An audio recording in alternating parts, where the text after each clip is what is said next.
were comfortable with the 4 letters that you came out? Did you recognize yourself? How many raised your hand? How many recognized yourself in the 4 letters that you came out? I'm sorry, what did you say?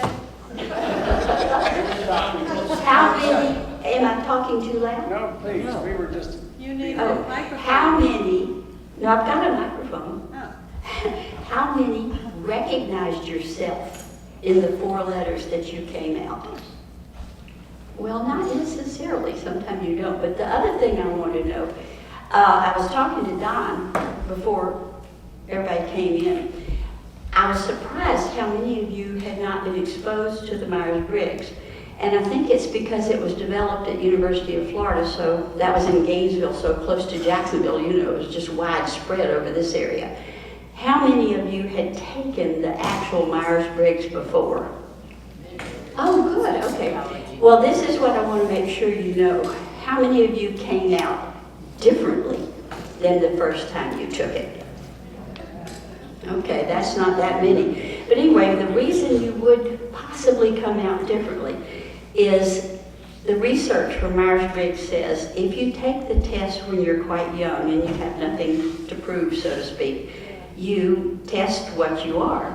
Then in your 20s and 30s, you will say if you're a sensor, you will experiment with the intuitive part. So if you take it at that time, say whatever you're doing, your work makes you have to think in that direction more often than you had been naturally, then you would have a different 4 letters. And then in your 40s and 50s, you will choose your other weakest preference to work on. And if you take it during that period, you'll come out again yet differently. But now that we're the age we are, you should have come out what you really are. You have nothing to prove, and you take it and you would probably test what your preference really is in these areas. Okay, I think because you're not familiar, or at least some of you aren't, with the Myers-Briggs, I'd give you a little history of it.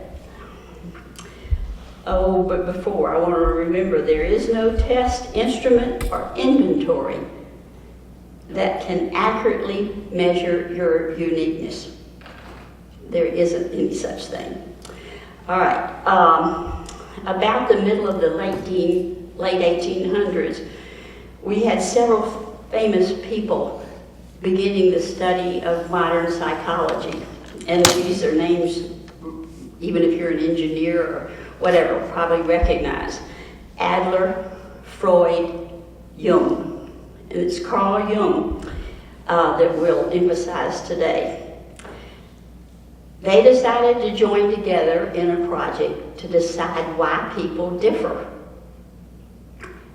And it ended in failure. They were not able to get along enough to even do the project. And Carl Jung was particularly depressed over this, and so he spent years after his despondency trying to figure out a theory of why people differ.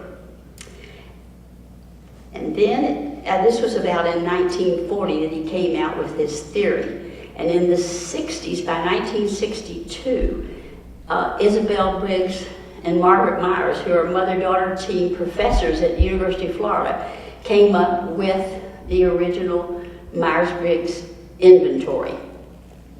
And emphasize, it is not a test, it is an inventory. Because there are no right or wrong answers, it's just what is right for you. And we're not looking for anything but preferences, because the preferences have to do with how we will react day in and day out. Okay. I thought it was particularly interesting that we're not so old-fashioned in that this week in The Guardian, how many of you by any chance had it flip up on your computer?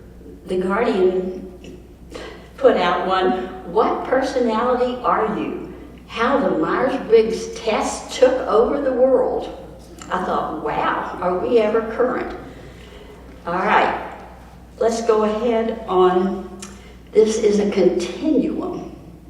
And we'll discuss what those words mean. And let me say this, with Myers-Briggs, they are specifically defined by Myers-Briggs. They probably don't have the definition that you would assign to them. All right.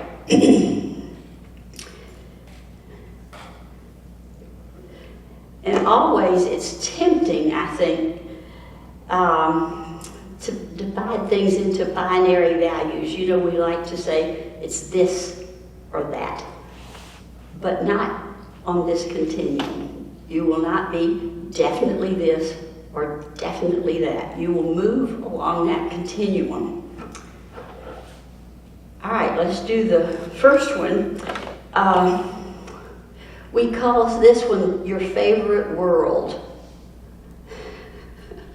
And E is for extrovert and I is for introversion. The only thing I'm not sure about is if we spell this word right. I can't remember exactly, and I forgot to give it to Josh. It may have had an A in it, but anyway, that's introversion. Extroverts tend to focus on the outer world. They get or renew their energy, and this is what's important about this one for Myers-Briggs. They renew their energy from being in the outer world, interacting with others, and they prefer to talk through their problems. Now, the introvert's favorite world is their own inner world. They get or renew their energy by being alone. They prefer to consult themselves to think through a problem.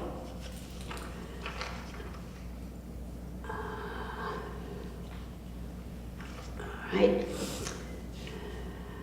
How do you direct and receive energy? By focusing outwardly, interacting with people and taking action, or focusing on your own inner world and reflecting on ideas and experiences. People often mistakenly think introverts aren't sociable and don't like people, but they do. Often they are as sociable as extroverts. They just need more time alone to renew their energy and think through what they would like to think through. And I came across what I thought was a funny little joke in getting ready for this one. Extroverts and introverts. Why do extroverts have voicemail? To never miss a phone call. Why do introverts have voicemail? To never answer the phone. All right, I'd like to do a little exercise, and I don't want to take up too much time, so I brought my kitchen timer. I want to use about 10 minutes, and I'll have S's go on one side of the room and N's go on the other. How many were S's? Tested S. Okay, well, it doesn't, whatever. So anyway, I'd like the S's to go over here and the N's to go over here. I'll give you 10 minutes, and this is your assignment. Who else has a mic? Not yet, not Who yet. else Don't has go a quite mic? yet. You are to prepare a news report on the Kabul airport situation using only the information you already know. And I want 3 points covered. And you have 10 minutes on my timer. So by the time I give you a pad of paper, you need a reporter, 3 points on the Kabul airport situation, 10 minutes. Okay, will an S come get this pad to record the 3 points and an N come get this pad to record the 3 points, please?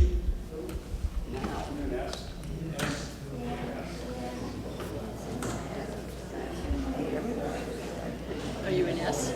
Me too. Are you in? Okay, thanks. Are you an S?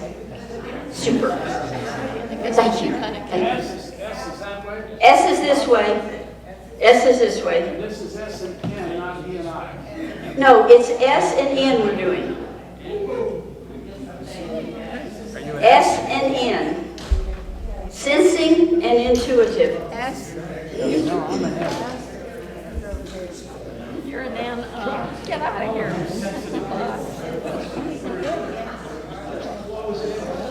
All right, here we go. Here, have a chair. Okay, y'all, the timer's working, so you need to get going. 3 points on what you remember or what information you brought into the room about the Kabul airport situation. Nobody's right. Are you our scribe? I Are want you the scribe for us? I guess so. I don't know. Okay.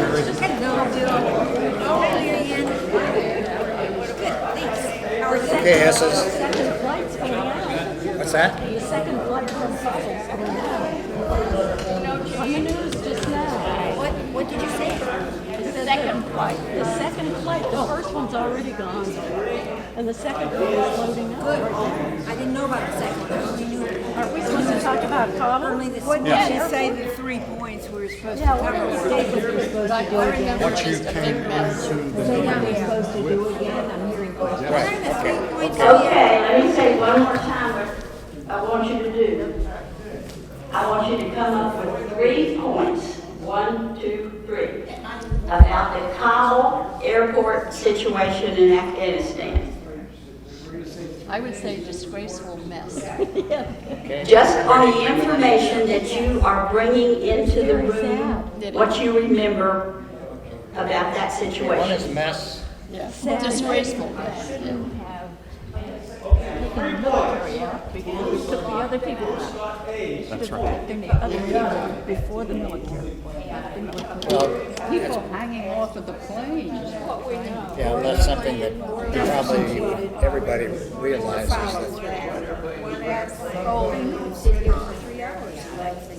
They did planning. Let's look at the situation today at the airport. the airport is controlled by the Taliban. They shouldn't have closed that other airport. Well, she wants to stick with Kabul. Yeah. Well, so it would come under poor planning. Yeah. That would Poor come planning. for all that. Or no organization.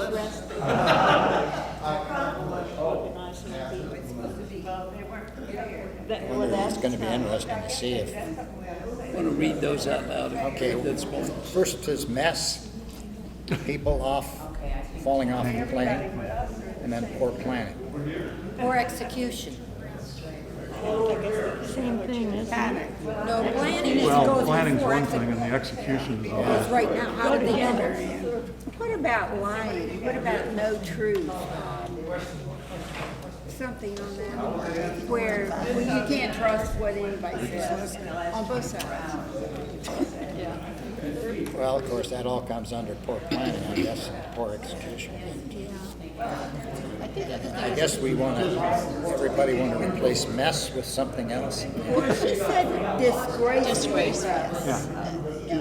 That's the consensus. Disgraceful. I mean, I think we were totally embarrassed and humiliated by that. And tragic. Yeah, tragic. Yeah. And I think we have to recognize going forward what the results will be. That, I agree with that completely. Yeah. We only have 3 that we're supposed to put down. Well, yeah, but if we put them all down, then we can vote for We have. Okay. Yeah. It's made it a very scary world. Okay, good. Disgrace, people falling off the plane, poor planning, results. going forward. Results going Putting forward. down a whole bunch of different ideas, and then I think we'll start to maybe vote on them. And what maybe at the highest acclamation will be our point. How about bureaucratic kerfuffle? How about what? Bureaucratic kerfuffle. I didn't get the last. Kerfuffle. C-U-R-F-U-F-F-L-E. Bureaucratic That's a technical term. kerfuffle.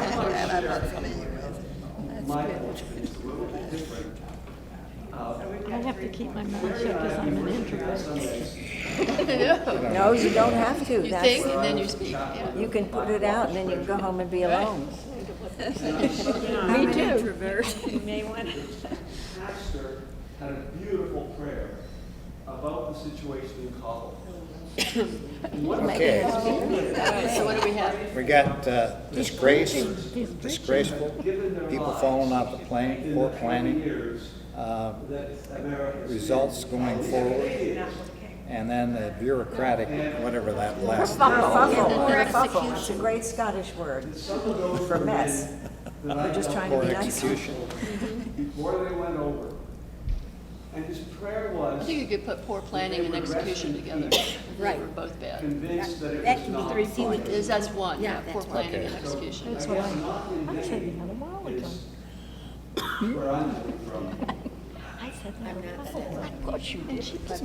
It seems like that all gets back to poor leadership and some. Yeah, well, obviously, poor Okay, leadership. about 2 more minutes. I don't know where I saw this, where it occurred. I know where I saw it. On Will you TV, count? the I Taliban sent you a money whipping finance man. Afghan leaders. And I don't know where that occurred after their attack, but to me, that was, Chaotic. and to see Like chaotic. the result of that was the injuries that those brothers incurred. And I don't know where that occurred, whether that was at the airport or whether that was elsewhere. Didn't say the airport. Okay, we're gonna run out of time here. We need to decide our three. Disgraceful, people off the plane, poor planning and execution, results going forward, bureaucratic, whatever it is. And poor leadership. How do we break this down? Just refresh our memories. How many think poor leadership should be one of them? Not everyone does. Yes, I do. That includes poor planning. I mean, Yeah, poor I think leadership. poor leadership, and planning, and Poor execution planning, is okay. one. That's why That's it right. was Yeah. poor planning and execution. Okay, Agree? you got that one, okay. The general. Taliban, question mark. The Dismal. disgraceful, Okay, that's it. I think probably to just stay where you are. Another 5 minutes. Yeah, we need some more than More people than they do, so it takes us a little longer. Okay, I'll give you 5 more minutes. Is that all right with you, Estes? That's too long. Okay, here we go. I start. The 5 is us. We're starting. We're discouraging and not in vain. Now we can go. That's because they're all extroverts. We want it to be one of our third points. we got all this group over here. Had their input. What are they? I forget. So what if you said one was, it was basically a horror show, so it was a mess, you had people falling off the plane, those things all kind of come under, it was just a big mess. Which is called a bureaucratic kerfuffle. It's just a big mess and very embarrassing and humiliating. To me, that's one thing. So you're saying, Massive movement. Poorly planned. Well, but I think that's separate. Bureaucratic kerfuffle. All of that. Yeah, I mean, it was, What is it to us? G-U-R-F-U-F-F. and Bill should know that because he's Scottish. Whenever it comes to, It's a nicer way of saying F-shop. Bureaucratic F-up, okay? So kerfuffle, go for I it. understand that one. We all understand that. We still have to get this down to 3, so we kind of agreed that the poor planning, execution, and leadership aspect is one. that's one thing. That's the same as bureaucratic kerfuffle. No, because there's an aspect of poor planning. I mean, there's the structural thing, which was the poor planning, and the result was the big mess. I mean, that's one way to separate it. So why don't you say bureaucratic kerfuffle, because it's the bureaucracy that's screwed up. And then under that, put our 3 words. That describe it. First one, Sorry, I couldn't hear. Bureaucratic what? Kerfuffle. It was a bureaucratic kerfuffle, and under that put whatever you want to put, disgraceful or shocking, or whatever. Pick 3 other words, and then we actually got 4. So you're saying that's 1, and then what's Well, I'm saying the whole thing is a bureaucratic screw up. So here, but we're going to use the word kerfuffle and screw them up. And so bureaucratic kerfuffle under that for these three reasons. 1, 2, 3. Okay. Your terms. Planning, We've for all planning, contributed. for execution, what was the third one? Well, I don't know. You have the list. So pick 3 you like. Okay, well, we have people falling off the plane. Now, that got everybody's attention. I mean, Loss of human life. Whatever. so is that one we want to keep on?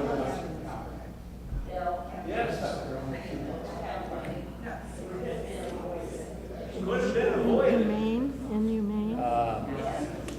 Yeah, we need Kerfuffle is one, is that my understanding? And then there's the second one has to be how the world looked at Americans. Right. Okay, let's go with what we've got now. All right, let's just go with what we've got, if you don't mind. Reporters, hang on, because we're going to ask you to come up on channel 267 and give this report in a minute. Let's talk about this second continuum. This has to do with your information processing. All right, one of the things that's confusing, S is for sensing, and you'd think I would be for intuition, but they've used N because they used the I for introversion. So don't get confused about those. And the sensing, those who are sensors, perceive information through their 5 senses. What is concrete and specific. Intuitives take in information by seeing the big picture and looking for relationships, patterns, and possibilities. Do you prefer to focus on basic information that you take in, or to interpret and add meaning? Okay, let's have the reports, please. Let's have the censor tell us what the censors came up with, the 3 points on the Kabul airport situation. And Jenny will have Jenny has your microphone. Oh, there you are. Well, a lot of discussion. Bottom line was the number one was bureaucratic kerfuffle. Did I get that right? Okay. And there's another way to straight that, but I can't do this in public in terms of what the other word is. Anyway, we can find that out later. Another one was people on the plane. Of course, obviously we were very obvious that became very, very, in the beginning of how horrible this thing was, people falling off the airplane in Kabul, okay? And then the last one basically was the results and as a result of what happened and our status in the world scene, so to speak. Okay, so 3 specifics. Right. All right. Bill, how about the intuitives? How'd you see the Kabul situation? The overwhelming first choice of our group was the very first word that came out of somebody's mouth. Chaotic. Sounds like a censor to me. The other, we actually got kind of carried away. But the second choice was that the whole thing was poorly planned. And finally, that it was a test of the United States. No? No, that wasn't. Well, all right, I'm being judged. The other one was something that I threw in at the end. Not in vain. Not what? Not in vain. Not in vain. That the whole situation in Afghanistan, coming to that climax, could have felt solely like defeat, but that we wanted to be reassuring those, particularly those who participated, lost their lives, their loved ones, that it was not in vain. That sounds like an intuitive to me. Thank you very much. All right. You will see a lot of difference in the way people take in information. As I say, if you're a sensor, you're much more specific, concrete, and intuitive. Does not mean you're using your Ouija board. It's just that you are looking at the big picture and the relationship and what might happen, you know, rather than what actually is. The next one, which also gives us some trouble if we don't use it correctly, is thinking and feeling. And again, these are specific Myers-Briggs definitions. All right, this has to do with how you decide things. Do you come to conclusions by logically analyzing the situation, which is the thinker, or by considering special circumstances with the people involved? Do you decide objectively, or do you decide by personal values? And do not mistake this feeling thing with emotion. It is not. All right? Structure. This is the overall structure. You have a favorite world, you take in information, and you decide things. You have preferences, but as I said, I'm emphasizing that you move on a continuum. And does not mean because you're an extrovert you can't behave in an introvert way, or if you take in specifics that you can't think about what those possibilities are. All right, judging is not judgmental. That is not what it means at all. And P, perceiving. These are a little harder. This is the structure. All right, in dealing with the outside world, do you prefer to get things finished and decided? Or do you prefer to stay open to new options and information?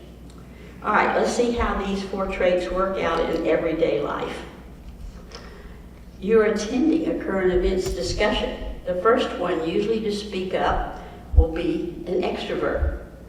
Toward the end of the discussion, an introvert may have had time to mull over in his head the subject being discussed and will then speak up. One wants to talk it out and the other wants to think it out. Current events is usually stimulating to an extrovert, but tiring to an introvert.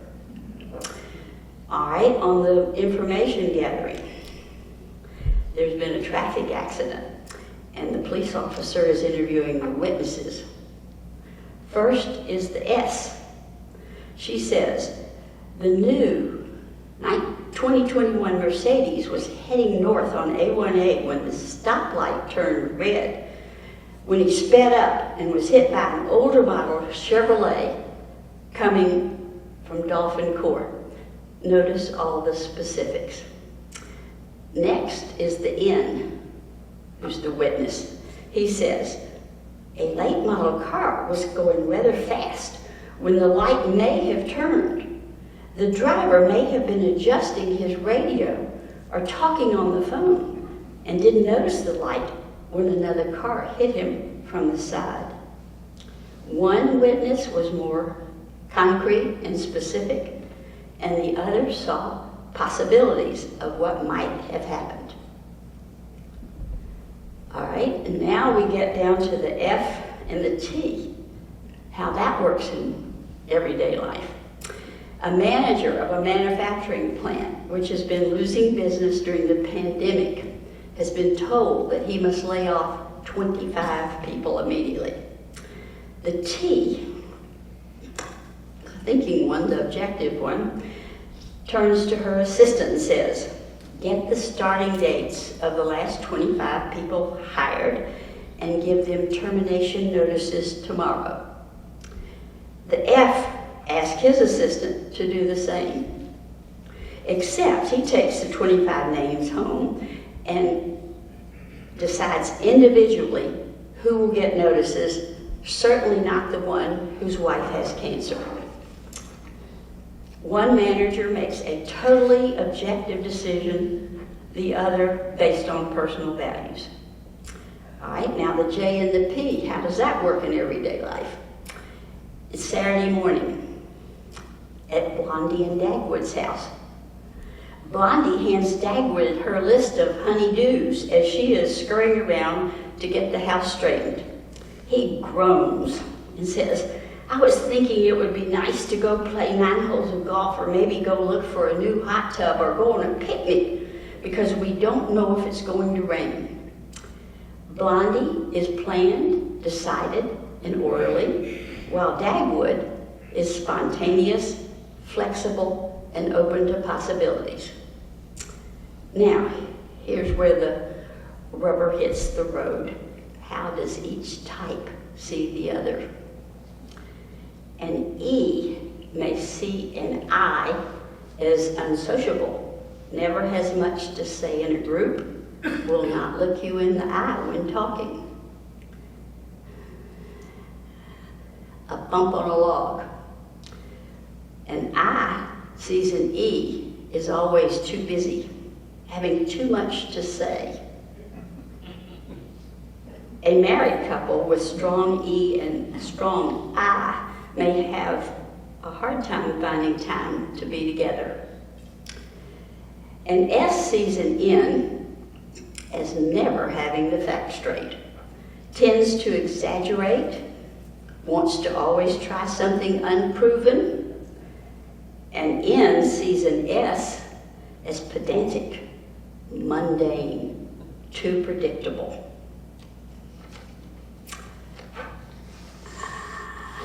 A T sees an F as a bleeding heart specialist, whereas have I skipped it? Oh yeah, no, that's right. A T sees an F as a bleeding heart specialist, whereas an F sees a T as someone cold and unapproachable.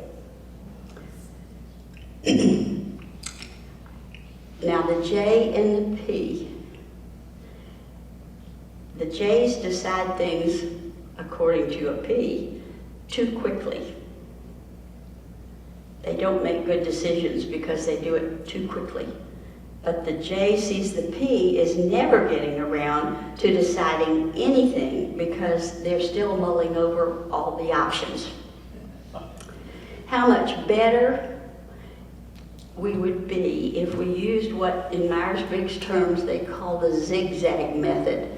That, you know, we take in a lot of talk about the problems, we think them through, we make sure we have our facts straight, we think about the possibilities, we try to deal with it very logically, but we also consider the human element in it. And then it comes down to time to decide, or whether we still don't know for sure that we have enough information and we need to go on. And the last screen, which let me see if I can get it up here for you. This is the... How much better to recognize and understand these differences in each other, so that our group can better achieve our goal to have a smarter, better informed current events community. Okay. Now, if any of you would like to ask me some questions, I'll try to help you if I can. Yes? The extrovert. What? I'm the extrovert? Carol? Yes? Could you share with us what you scored on this test? What I scored? Who would like to guess? Am I an E or an I? E. I didn't hear anything. Am I an E or an I? E. I'm an I. Am I an S or an N? S. N. S. S. All right. Am I an F or a T? T. F. Am I a J or a P? P. J. J. So you have to know people fairly well. And usually, even then, I mean, a lot of people say, oh, I'm an extrovert. Well, I'm not. I'm clearly not. But only people that would know my everyday behavior. Close to the borderline. Oh, and also, I'm close to the, as far as on the continuum, as far as the E and I, I'm sort of close to the center. But my natural preference is introversion. Thank you. Any other questions? Yeah. Now that you've revealed some of you, and because you made some comments about different people being married to each other, different people in the spectrum, I wonder if we could hear from Forrest. Okay, well, I did do pre-marriage counseling, and we did use the Myers-Briggs because we know that any types can be married. But if you're all different type, if the 4 letters are different for both, all, E, N, T, P versus an I, S, F, J, you're going to have a lot of negotiating to do every day. It really, I found after I learned about Myers-Briggs, you tend to gravitate toward people who are your type without your even knowing it. You just feel so comfortable with them. So when I tested my best friend, guess what? She was what I was. And then I had the occasion to test a couple more, and they too were. So it's just the relationship is smoother. I know he wanted. We are not all the same. Is that what you want to tell them? Well, I was going to answer Sally's question. Okay, you answer Sally. I'm just wondering, what about the adage, opposites attract? But then they soon slug it out. Oh, my wife and I have been married 58 years and we're different. Yeah.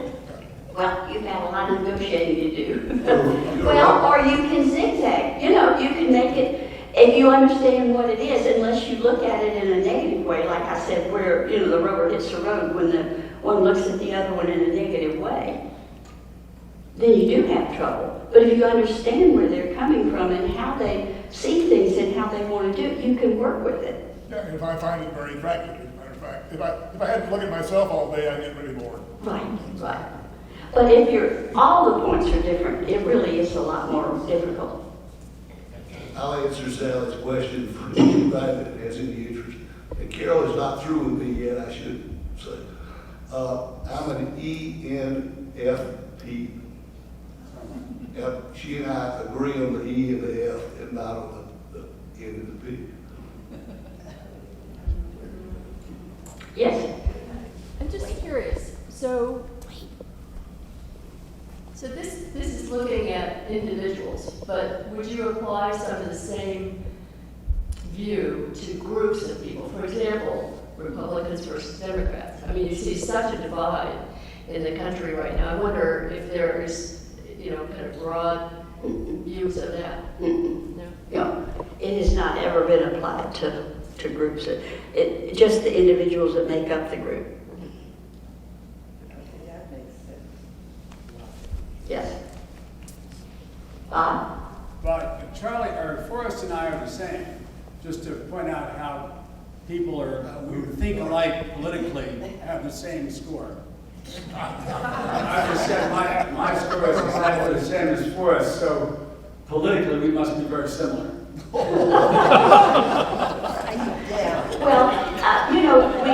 I was trying to come at this. If you remember the goal that Bob had written out, and I had it on the screen last week. I don't guess it's still there. I don't know how to get to it if it is. Talked about respect. And it wasn't that I was coming at this from respect from Emily Post's point of view, because I think we're all polite. I was coming at it from a Myers-Briggs point of view, that we would understand where people, how they take in information, how they decide, and how different we can be because of that. But to give us a little more understanding of each other because of that.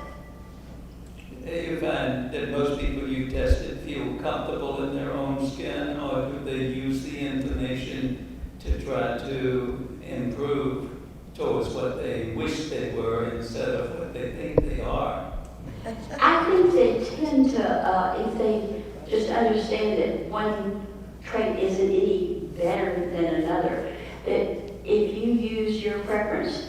develop it as your strength. If it's usually your preferred method is usually something that can easily be your strength. So that they're not so prone to want to try to change. But as I said, in Myers-Briggs, the research shows that in your, say, 20s or 30s, if you're a strong S and you're, say, in a profession or in a marriage where that person is maybe a strong S and you're a strong S, you try, because for the good of the relationship, you know that you need to look more at possibilities and relationships and things like that. So you try to develop that characteristic, but you'll always be more comfortable with the other one, which is they believe you're born with these traits. Carol? Yes? Let's take it around to our old people here. We have opportunities to dine together. We choose either to maybe dine with another couple, or we choose to have 8 or 10 people around the table. Could you talk a little bit about that? Well, that has to do with that introversion and extroversion. That business of extroverts like more interaction and talking through people. But you have to remember, extroverts they renew their energy that way, whereas introverts, that's tiring to them. They'd rather have a smaller group. Introverts generally have fewer friends, but closer friends, whereas extroverts have larger sections of, larger groups of friends or acquaintances. Is that sort of what you were at? I'm not sure I answered you. I think that's good. Ken? Many years ago, my wife and I participated in pre-Cana conferences where we met with engaged couples before they actually got married. It's a requirement, I think, today. My question is, would Briggs-Myers have been helpful in making you, considering the couples who were about to get married? Well, I found it was, and I did pre-marriage counseling, and we would use it, and it did help them, yes. It staves off a lot of problems because you understand where that person's coming from, and understand that if they're busier than you and you like more time alone, you don't get offended because they don't want to be with you. Just understanding the differences helps them get along better. Oh, another thing the introvert does, being one, I'm more familiar with it, when talking, they won't a lot of times look you in the eye because they're back in their head thinking about what they're talking about or trying to discuss. They'll be back in their head. And you'll think, good grief, why can't that person look me in the eye? Well, it's because they're back in their head doing their introverted thing. And you find that's true, that introverts really fail to stare in the eye? Not all. Some have been taught so pointedly from mother, look at somebody when you're talking to them. But very often I observe people that are talking and they're in some big discussion they're having, so they're having to think about it. That's when they'll go back in their head. Have divorce rates correlated at all with premarital results of the... I do not know the answer to that. They do have a Myers-Briggs that is for children as early as 8 years old. And I did get the children's version and give it to my grandchildren as they were able to read. And it's also helpful in how they learn. The S's like to do real projects and hands-on things, whereas the N's may be more interested in reading about it. They learn differently. And also, leaders who know about introvert and extroverts, when they want to have a discussion, they'll realize the extroverts are the ones who are going to speak up first, but they might, as it goes on, reach back in the back of the room, that quiet person, and say, tell me what you think about it, to get the introvert's point of view over who's been sitting there mulling over it, thinking about it.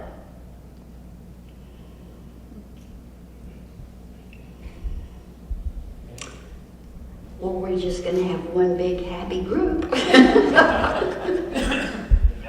Would there be Would anybody venture a guess as to what the initials might be for our last 2 or 3 presidents?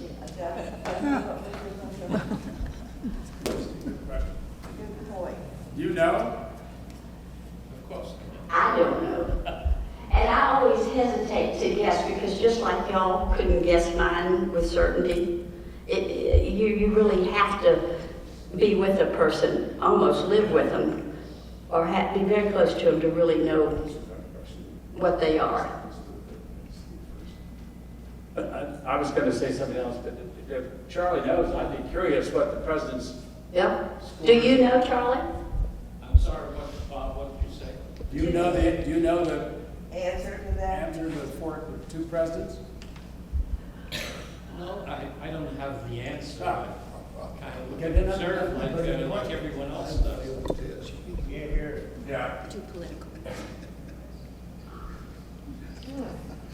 Forrest, an answer to a partial answer to John's question about premarital counseling and the use of personality testing.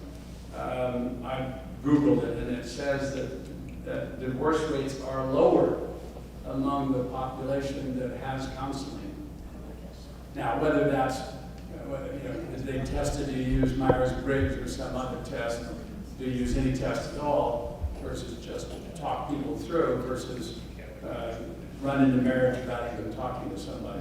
I think that the concept of premarital counseling is really valuable. And the more of this kind of technique or the tool that's available to the counselors, the better. But the very idea that a couple stops and seeks counsel and discusses it, especially now that we're free to have as much premarital sex as we want. And I know all the religious people here. No, but I really do think if you can remove the things that urge you to speed from the decision and reflect on it, it makes a lot of sense. And the data seems to show that.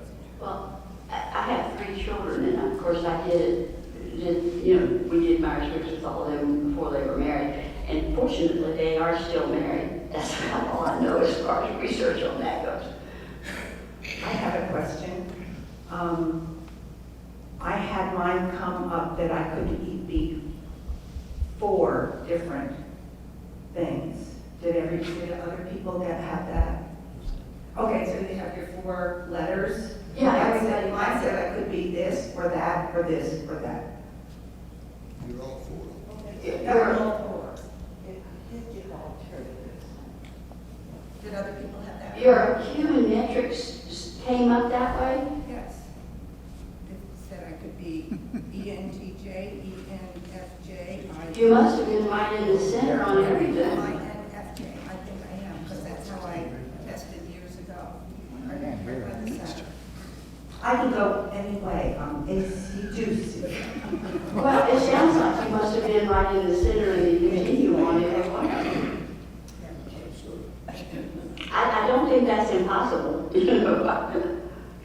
I have found the presidential scores, if anybody's curious. Oh, okay. That'd be fun. Now, by the way, these are a group of psychologists who got together. And based on some of the answers, they may have been Republican or Democrat. Joe Biden, ESFP. Is that what we are? No. But we were E. And are you ESFP? And so I'm the same thing. Joe Biden, ESFP. I'm not an S, I'm an N. ENFP, Forrest. Bernie Sanders, ENFP. Oh, charm.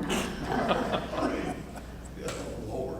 Donald Trump, major fuck up. Oh no, ESTP. EST. ESTP. So you can have 3 out of 4. Anyway, so those are, I would have thought J versus P too. Yeah. But, anyway, for what it's worth. Okay, I think we're down to 11. One more question. Yvonne? Yes.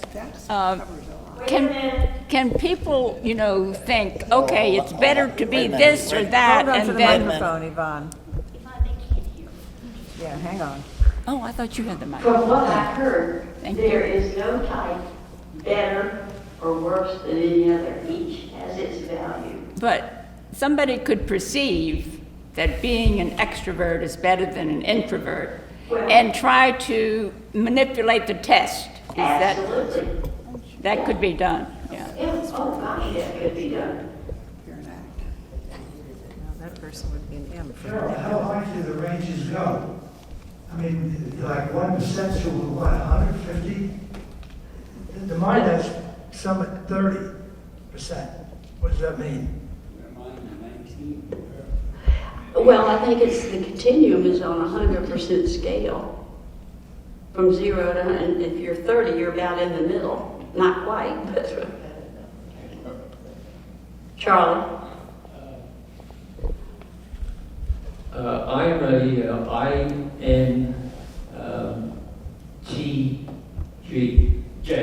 INTJ. Yeah. I looked that up, and it says it's only about 3% of the population have that designation. And I was curious as to why that might be. I have no idea, really. Well, I don't have the textbook that has all those percentages. I no longer have that information.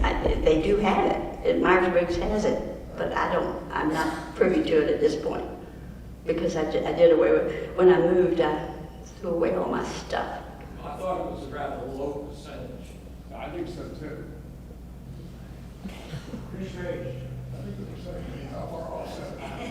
Only 3% of the population is that. Well, and of course, the reporting on the human metrics is different from the reporting on the Myers-Briggs. If you take the official Myers-Briggs test, it's a lot longer, and they would have different information. But I had found very quickly this free one, because when I was doing divorce recovery, we needed something that we could do that was not costly to the people involved.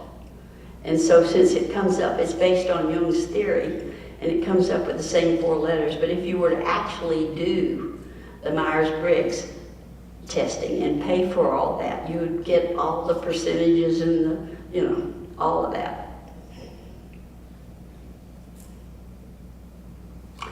Well, I just hope, yeah. I have a question. Sort of piggybacking on what Yvonne said, not so much manipulating the test, but is it possible that when you sort of find out what you are, that you adapt some learned behavior to be what it is you might admire, which might not be who you are? It might not be your preferred method of behaving, but if you know you need to develop that side of you for whatever purposes, yes, you can develop those. You can work on those other traits to think more like that if you want to. I mean, there's nothing wrong with it. It just says these are preferences. Right. And that is your strength if you develop your preference and you're pleased with it, Right. So which side would you guess is the hardest for learned behavior? Is it harder for an introvert to try to be an extrovert or work on that kind of behavior, or for an extrovert to become more introverted? Just a I guess. don't know that either one of those. I think you can think either one of those pretty well. Okay. But remember, that's your source of energy. That's how you renew your energy. So you can act like an introvert, maybe be alone, but you may get a little depressed from being by yourself too much because you don't have, that's not regenerating your energy by being in interaction with other people. Right, that's what I've observed about extroverts. Introverts need to withdraw and kind of, go into themselves. So if they've been out trying to be an extrovert, they are easily worn out. Definitely.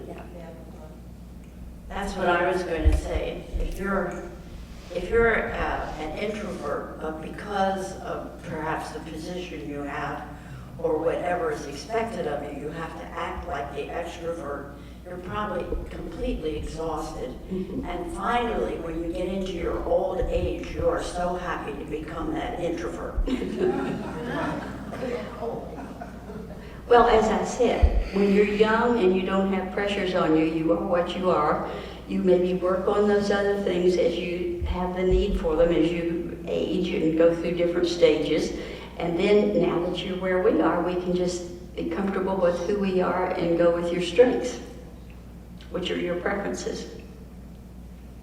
There's a question on what is the rarest female personality trait? The rarest.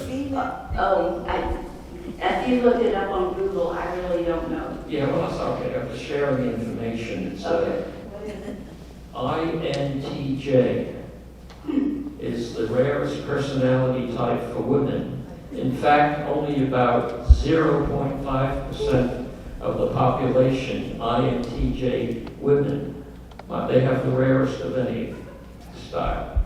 What's the most smallest percentage of men? Because I feel like I knew one. Same one. It's Yeah, just a rare type. for Male men or it's the female. same thing, but not quite as drastic. What's But the it's most very, common, it's, Charlie? pardon me? What's the most common foursome? The most popular Myers-Briggs personality type is ISFJ.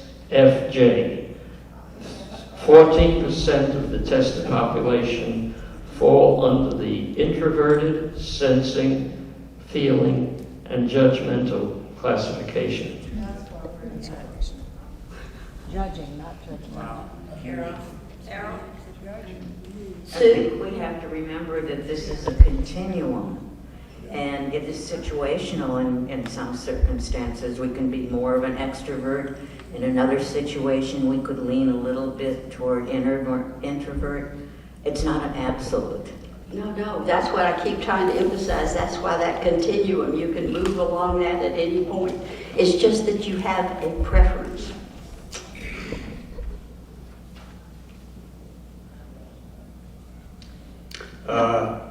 I don't understand how I can be relatively high in thinking and relatively low in judging.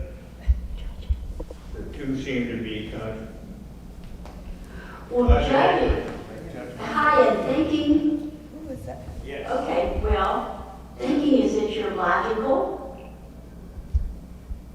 Judging means that you are planned, decided, orderly.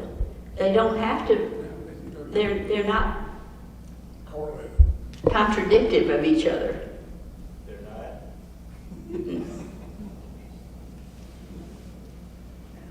I don't understand that. Well, you can make very logical decisions and be very objective and all that, but the structure to your life means that you would, which is the judging or the perceiving, you'd rather have it planned out. You don't want it to just happen or be happenstance. You want it planned. I'm not sure. Did you hear me, Ted? Okay. Did they have a C on your score for confused? Listen, we're kind of running out of time. One more. Yeah, we're at right at 11, Jim. One quick comment on Carl Jung. Carl Jung is behind a lot of this. He mentioned that Carl Jung kind of spent his life trying to make sense out of all these relationships. I just want to give you a quote from Carl Jung that kind of puts it in perspective. Carl Jung said, "Show me a sane man, and I will cure him for you." Don? Can I just use your mic? Don has a question? Don, you want? I would like, doesn't relate to this, but I would like to recommend to the group a program or series that's currently on PBS. The title of it is The Future of Work. Yes. And it ran the last two Wednesdays, and the third session will be next Wednesday. I'm sure you can pick up on the previous episodes, but it is really, really good as to what is going on and how the middle class in this country is really being destroyed. And it's very extremely well done. That's a great suggestion, and it leads right into my way of ending this. First of all, thank you very much, Carol. What a fascinating. Thank you. Next week, well, in 2 weeks, Mary Marks from PACE is going to come here to talk to us about the PACE program. And in my conversations with her on the phone, and Gordon, you must know this, Cole, in my conversation, she's just really fabulous. I mean, I think it'll be a great presentation. And the work that PACE does, how many of you know what PACE is? Well, that's pretty good. I didn't know anything about it until Gordon brought it up some time ago. What is it? Oh, it's wonderful. It's a program for women who've run afoul either of the law or the educational system. And there are now 22, I think, PACE locations in Florida, and they've expanded to 2 or 3 other states. A $50 million annual budget, 500 employees. It's a real deal. And I look forward to Mary describing what they do and why they do it, and talking about other programs similar to it, because she thinks that it's a field that needs more work. Next week, we don't have a guest speaker. And what I'm thinking about, first of all, a quick question, Don, on the future of work. Will that be concluded with one more presentation? It's a 3-part. The third one's coming up next Wednesday, but I'm sure you got a copy.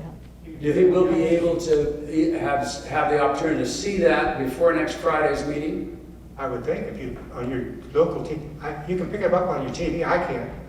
Yeah, my thought for next Friday, since we don't have a guest speaker, was to possibly go to a panel of 3 or 4 people from our group, and over the next 3 days, let's say by Monday, pick current events that we'll want to talk about. And I'm enough intrigued by this concept of looking at where work is going and the impact of that on the middle class, on our whole population and our whole economy, how we live, and what are the implications of that for policy, that I'd love to make that one of our topics. And do you think all of you, or how many of you will try to see those 3 episodes between now and Friday? Can we make that an effort to make? Well, there'll be one that's broadcast normally. The other 2 you'll have to stream on the PBS streaming service. And I'm assuming, Don, that they're going to be available. I'm confident they're going to be. Okay. So if we can get to those 3, and if we can't, we'll move that to a later date and maybe make that a whole discussion. It's a big topic. Between now and 3 days from now, today's Friday, Saturday, Sunday, by Monday, if any of you have events, current events, or topics you'd like to have discussed, send me an email. And I'll think about it. But because I'll need to pick something, and I'll dig up some information, circulate that, and I'll probably ask 3 or 4 of you to assemble with me in a panel, and we'll discuss those issues in panel format. All right? Thank you again, Carol. Look forward to it.